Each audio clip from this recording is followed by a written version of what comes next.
چوک ہی میں رات کاٹیں گے، ہم کو وہاں نہیں آنا، چوک میں یعنی باہر ہی ہم رہیں گے. لیکن جب وہ بہت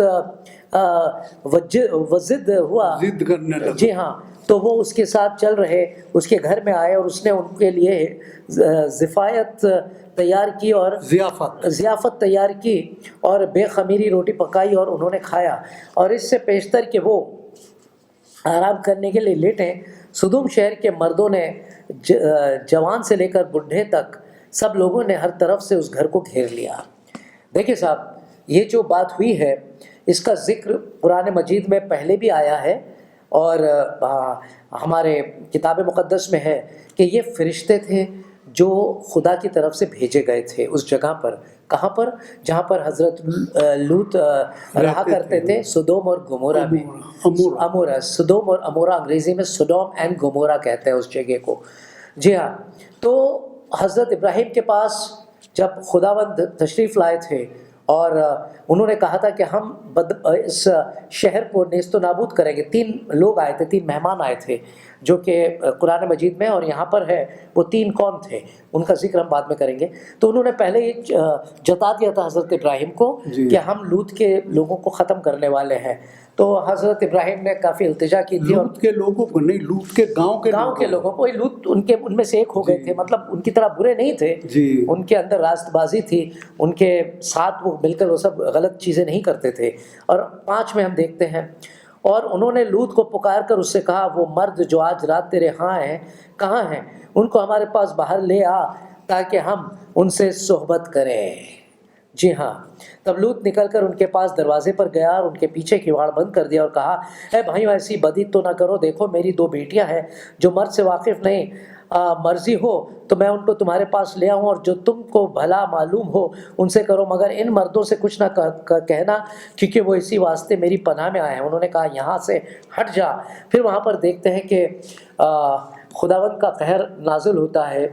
جتنے بھی لوگ ہیں وہاں پر گاؤں والے، وہ سارے کے سارے جو لوط کے گھر پہ آئے تھے، جتنے بھی تھے وہ سارے کے سارے اندھے ہو جاتے، انہیں کچھ نظر نہیں آتا.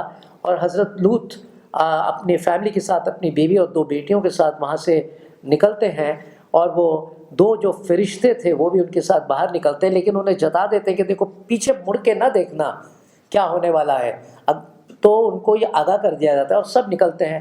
اور جیسے ہی نکلتے ہیں سدوم اور گمورہ پہ آگ برستی ہے، گندھک کے پتھر گرتے ہیں ان کے اوپر، وہاں پر قہر برپا مچ جاتا ہے، چیخ پکار، اور وہ جگہ جو ہے جل کے بھسم ہونے لگتی ہے. لیکن لوط اور ان کی 2 بہنیں آگے چلتے، اور بیٹیاں معاف کرنا، دونوں چلتی چلی جا رہی ہیں. لیکن ایک جگہ رک کر ان کی بیوی نے پلٹ کر دیکھا کہ کیا ہو گیا.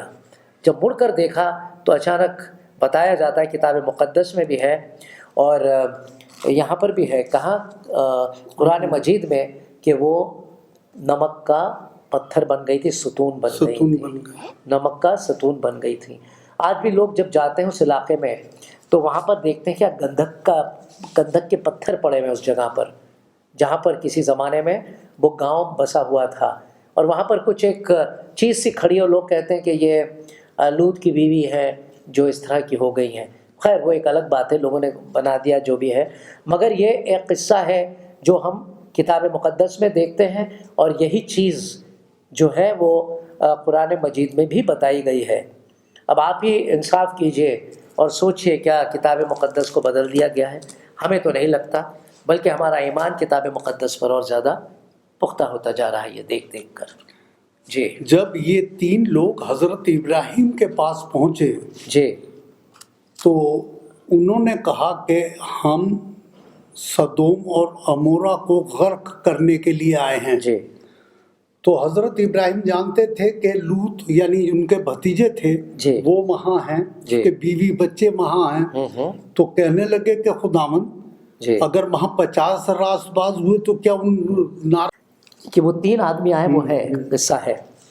جی تو عزیزوں، یہ رہی وہ باتیں، حضرت لوط کی کہانی تھی، یہ سدوم اور امورا کی کہانی تھی، جو کہ دونوں ہی کتابوں میں آپ کو ملتی ہے پڑھنے کے واسطے. تفصیل سے ہے کتاب مقدس میں کہ شروعات کہاں سے ہوتی ہے، اس کا خاتمہ کہاں پر جا کر ہوتا ہے، انجام کیا ہوتا ہے، وہ ساری چیزیں مندرج ہیں. قرآن مجید میں صرف اشارہ ہے. تو عزیزوں ہم آپ سے اجازت چاہتے ہیں، اگلے ایپیسوڈ میں پھر ملاقات ہوگی، تب تک کے لیے خدا حافظ. خدا حافظ.